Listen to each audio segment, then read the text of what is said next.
لو أنت جديد في أمريكا، خليني أنا وفريق القناة نقولك بمنتهى البساطة إيه هو الكريدت وإيه الفرق بينه وبين الديبت وإزاي تبني كريدت سكور ممتاز خطوة بخطوة بأسلوب ودي وطريف من غير تعقيد. أولاً، الفرق بين كريدت كارد وديبت كارد. الكريدت كارد البنك بيسلفك وتسدد بعدين، لو دفعت في ميعادك تمام، لو اتأخرت فوائد ورسوم. الديبت كارد بيدفع مباشرة من رصيد حسابك البنكي، يعني فلوسك أنت مش فلوس البنك. ليه الكريدت مهم؟ لأنه هو اللي بيبني تاريخك الائتماني في أمريكا. الديبت غالباً مش بيأثر على سكور، ميزة مهمة للكريدت، حماية أقوى من الاحتيال ومرونة. مع الحجوزات زي الفنادق ومحطات البنزين ما يحجزوش على رصيدك الحقيقي زي الديبت. ثانياً، أنواع الكريدت كارد، عادي ولا سيكيورد؟ العادي unsecured من غير تأمين، البنك يديك حد ائتماني بناء على ملفك الائتماني. السيكيورد secured، بتدفعي مبلغ تأميني كضمان مثلاً $500، والبنك يديك حداً مشابهاً. تمشي صح كام شهر يرقوك لكارت عادي ويرجعوا لك التأمين. إمتى أختار السيكيورد؟ لو لسه جديد أو ما عندكش تاريخ ائتماني أو عندك تاريخ ضعيف وعايز تبدأ بداية نظيفة.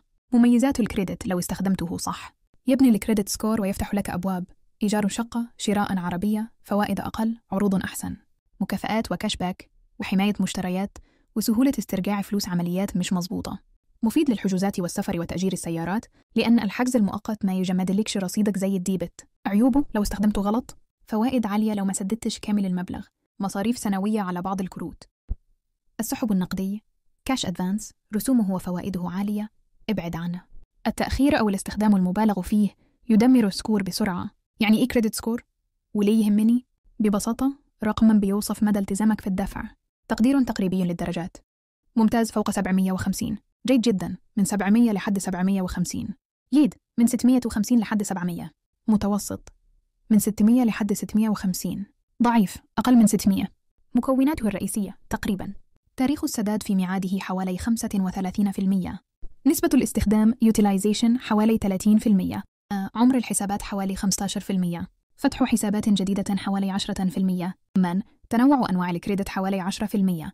أهم مصطلحين لازم تفرق بينهم: تاريخ كشف الحساب statement date، في اليوم ده البنك بيقفل الشهر ويحسب عليك الرصيد. تاريخ الاستحقاق due date، آخر يوم تسدد فيه، لو دفعت المبلغ الكامل قبل أو في اليوم ده ما تدفعش فوائد. إزاي تبني كريدت سكور ممتاز؟ خطة عملية: 1. ابدأ بكارت سيكيورد لو لازم الأمر، قدم على سيكيورد بكفالة بسيطة، استخدمه استخدام خفيف ومدروس. 2. خلي الاستخدام قليل، ما تستهلكش أكتر من 30% من حدك الائتماني، والأفضل أقل من 10%. مثال: لو حدك $1000، حاول تخلي رصيدك وقت كشف الحساب أقل من $100. 3. فعل أوتو باي كامل المبلغ، اختار السداد الكامل تلقائياً علشان تتجنب الفوائد والنسيان. 4. اربطوا فاتورة صغيرة ثابتة، مثلا اشتراك منصة أو باقة هاتف، وادفعها بالكارت كل شهر، كده بتبني تاريخ سداد إيجابي من غير صداع. 5. راقب تاريخ كشف الحساب، لو قرب كشف الحساب ورصيدك عالي، اعمل دفع جزئي قبل تاريخ الكشف، هينزل الاستخدام قليل، وده ينعكس إيجابياً على سكور. 6. اطلب رفع الحد الائتماني بانتظام، بعد 6 شهور لسنة من الالتزام اطلب زيادة الحد، ده يقلل نسبة الاستخدام تلقائياً. 7. ما تقفلش أقدم كارت، العمر مهم، خليه مفتوح حتى لو نادراً بتستخدمه علشان يحافظ على متوسط عمر الحسابات. 8.